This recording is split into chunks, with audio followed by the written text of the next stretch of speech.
Radio Malta jippreżenta Nitfa' Kultura flimkien ma' Fredrik Zammit. Nil-qasemija kollha ta' Radio Malta għal edizzjoni oħra tal-programm Nitfa' Kultura. Minn żmien għal ieħor f'dan il-programm konna mistiedna rappreżentanti mill-Laqda tal-Malti li jkunu qed jitkellmu fuq diversi inizjattivi li jkunu qed jittieħdu. U llum ukoll f'dan il-programm ġdid nilqa' miegħi lil Liena. Liena kif inti? Tajba, grazzi, nirringrazzjak tal-istedina. Tielet Ir-raba naħseb fil-verità hija. Nikkalkula ma rajf moħħi. Però Lien dejjem nissima meta naraġi ġifieri dejjem niftakar għal mod kif tagħti l-indirizz email tagħha, l-indirizz elettroniku xi wkoll nistgħux ngħidu email. U l-email daħlet ukoll ta'. Li tgħidilna dot, tgħidilna punt, hija ċajta però bejn il-ħbieb ukoll biex niftehmu. Però Lien, l-Laqda tal-Malti tibqa' dejjem taħdem l-inizjattivi huma bosta matul is-sena u propju llum ħankunu qed nitkellmu fuq diversi inizjattivi oħra fil-fatt qed jittieħdu xek. Eżatt, bħalissa ninsabu vera kuntenti. L-għonet mhux biss għall-Laqda, bħalissa mewġa sħiħa ta' qdiet li anke qed jikkollaboraw flimkien u qed naħdmu mhux biss għal-Malti, ma bil-Malti, u propju l-ewwel attività li tirrifletti dan hija fil-Malti. Fil-fatt darba minnhom diġà kont ġejt nitkellem hawnhekk fuq din l-inizjattiva li jmiss ħassir fid-29 ta' Novembru. U peress li bħalissa qed infakru wkoll lil Franziza Bejjer se ssir din is-serata fejn se nuru filmati mid-dram ta' Franziza Bejjer il-ġaħan ta' Binġemma. Wara kif dejjem ngħidu l-attività ma taqafx biss mal-film, wara se jkollna lil Dr. Joseph Għaxaq li se jkun qed imexxi taħdita workshop. U se jkollna wkoll lil Damien Bejjer li jiġi t-tifel tiegħu, se jkollna xi xogħlijiet tal-arti u xi kodba l-beħ minn tiegħu, se jkollna wkoll anke l-ewwel edizzjonijiet għall-beħ. Il-filmat li ħaturu huwa play antika. Iva. L-oriġinali. Huwa dram eżatt li kien inħadem fil-fatt kombinazzjoni din il-ġimgħa għandna kemm iltqajna ma' Pino Xicluna li kien l-attur li għamilha ta' Pino kien ukoll mistieden fl-aħħar ġranet. Sewwa. U ta' storja sħiħa dwar kif Franziza Bejjer marfu għallu din il-parti għalih kitiba posta għalih u id-dialogi ma kienux osra ġifieri. Iva, kienu twal, kellu sfida. Kienu sfida mhux ħażin. Però nkunu qed naraw ġifieri x-xogħol oriġinali tal-ġaħan ta' Binġemma. Eżatt, ħatkun interessanti l-ewwel għal kull min jixtieq jattendi l-attivitajiet tagħna huma miftuħin għall-pubbliku. Interessanti li se ssir ġewwa Savio College, ġewwa l-Kulleġġ ta' Savio, ħaddingli propju minn fejn hu Franziza Bejjer. U interessanti għaliex waħda mit-temi li esplora id-dram il-ġaħan ta' Binġemma hija propju l-kontinuità. Tema li tidher f'xogħol li għandhom l-istudenti li qed jistudjaw fil-livell sekondarju propju l-ħarsa ta' Rużan. Din it-tema tal-kontinuità wkoll hija riflessa f'dan ir-rumanzett u naħseb allura huwa interessanti wkoll illi jiġu anke studenti tas sekondarja għal din l-attività li ħad tkun miftuħa l kulħadd kif qed ngħidu. Meta ngħidu sa miftuħa l-kulħadd jaqbdu jiġu jew iridu jibbukjaw qabel. Le, kulħadd huwa mistieden illi jiġi, hemm l-attività qiegħda fuq Facebook, jiġifieri jistgħu jsibuha minn hemmhekk. Se ssir kif edna ġewwa l-Kulleġġ tas-Savja fid-29 ta' Novembru mis-6 sa 8.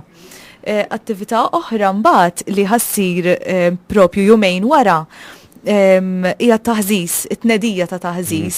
Taħżis huwa proġett tal-qalbna ħafna tal-Aġenzija Żgħażagħ u kollaborajna Laqda tal-Malti u kif ukoll il-Fondazzjoni Hawl.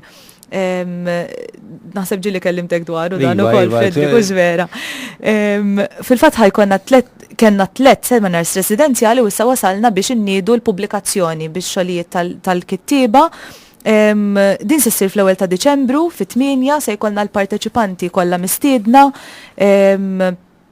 u hija wkoll serata miftuħa għall pubbliku minn fejn ikunu jistgħu jakkwistaw ukoll kopja ta' din il-pubblikazzjoni li se tkun qed titqassam xejn fil-fatt. Ankom ġifiri bla mistrieħ, ġifiri. Iva, u fadal.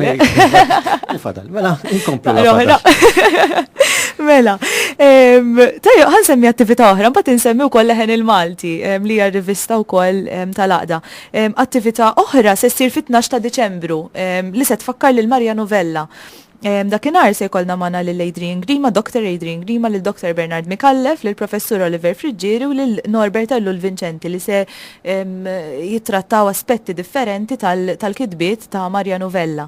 Se ssir fit-12 ta' Diċembru kif qed ngħidu u aktar dettalji ovvjament jitħabbru dal-waqt fosthom il-post fil-fatt jitħabbar dal-waqt.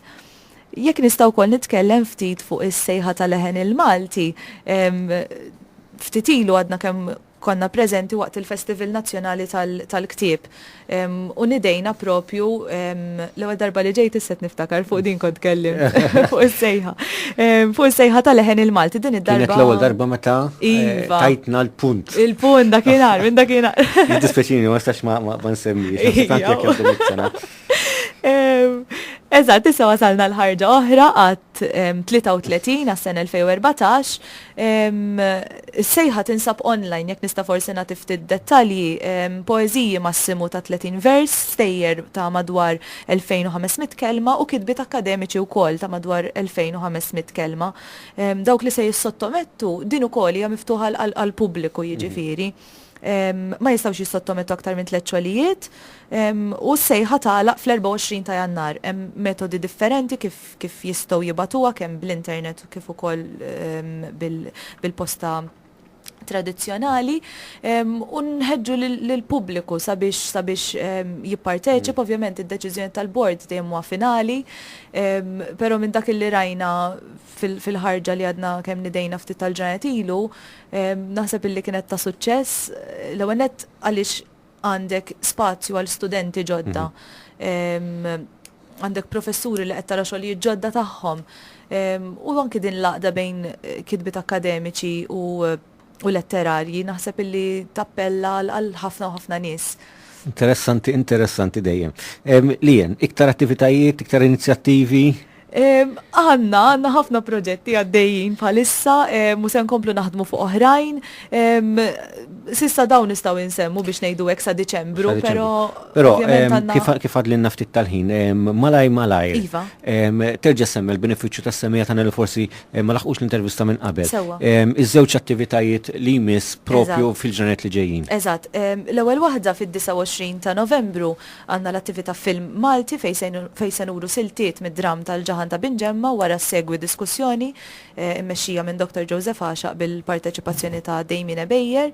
Dik se ssir ġewwa l-kulleġġ tas-Savio mis-6 sa 8 ta' filgħaxija u mbagħad jumejn wara l-Ħadd se jkollna tnedija tal-proġett taħżis li kien proġett ta' empowerment mill-Aġenzija Żgħażagħ iffukat fuq il-kitba kreattiva bil-kollaborazzjoni tal-Aqda tal-Malti u l-Fondazzjoni Awl. Se jsir fl-ewwel ta' Diċembru dak fit-8 u l-post se jitħabbar dal-waqt fil-fatt.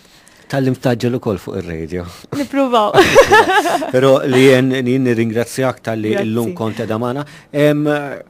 Għal semmija, jekk ikunu rridu jibdew jirċievu in-newsletter ta'kom. Sewwa. Xi jridu jagħmlu? Sewwa. Għax huma newsletters informattivi, forsi xi kultant ma nippuxxawhomx iżejjed biex dak. Xi jridu jagħmlu biex jibdew jirċievu in-newsletters ta'kom? Għax ikunu informattivi ħafna u qed ngħidha għax nirċivija ikunu informattivi ħafna dwar dak kollu li jkun qed jiġri. Tajjeb, l-ewwel preċedenza biex ngħidlek tingħata lill-membri tagħna, u allura nħeġġeġ fil-fatt anke lil dawk li xi darba kienu l-università jew missew mal-università sabiex jidħlu membri. Però mbagħad il-ċirkulari wkoll tinsab online għandna l-paġna ta' Facebook bħalissa li hija attiva ħafna, jistgħu jfittxu Aqda tal-Malti u jekk jagħmlu kuntatt magħna wkoll bl-email aqdatalmalti@gmail.com ikunu jistgħu wkoll ħallu jinftiem żgur illum. Ma faxxejtniex.